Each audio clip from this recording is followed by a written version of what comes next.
D'Bus, Singapore's biggest drag queen. Also, I'm really trashy. And I enjoy making trouble.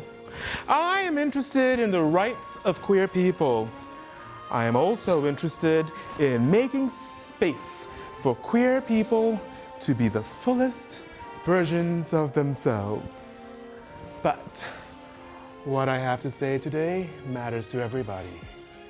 So listen up. Oh. Have you been a bad girl? Mm-hmm.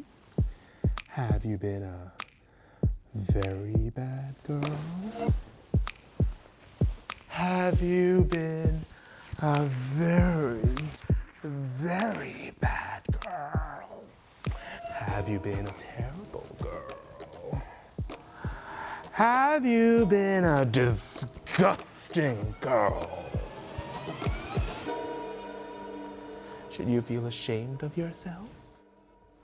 Is shame your kink? Does talking about your kinks make you feel ashamed of yourself? Do you deserve to die? That was acting. Was it dramatic? Was it ridiculous? I agree, but that is what we do. We've become so ashamed of our own bodies, of our own desires. We're scared to be seen buying condoms. We're scared to get tested. We don't want to get AIDS, but we don't want to talk about it either because by right, if we follow the rules, we won't get it, right? Before I became a drag queen, I worked my first job in theater. I directed a troupe that worked with LGBT health centers to create late-night performances in public parks where men have sex. And in that work, every preconceived notion I had about sex and shame and community were completely blown out of the water. Strangers can form communities. We can, in our own ways, look out for each other. It also made me wonder, when will we stop making ourselves feel bad about sex?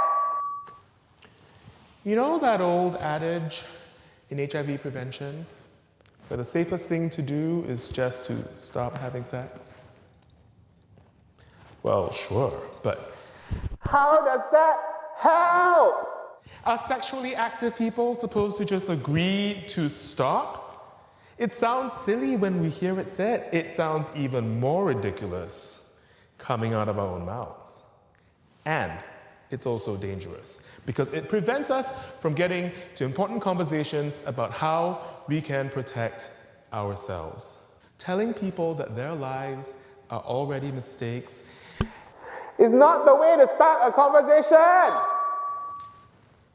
And the worst thing that can happen, and it's already happening, is that people who are at risk are too afraid to open up. And they're not getting tested, and they're not getting connected to treatment. So, let me ask you again. Have you been a bad girl? Does anyone deserve a disease?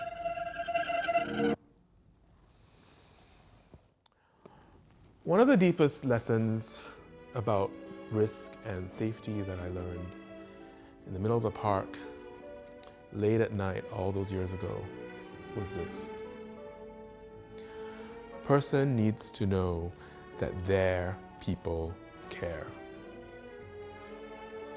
It is that knowledge that this person needs to feel supported in choosing to minimize their risks. So, will you care? And not just pretend to. Will you see each other as people with full lives because we are queer and sexy and dirty and filthy and slutty and open and brave and loving and trusting, thrusting?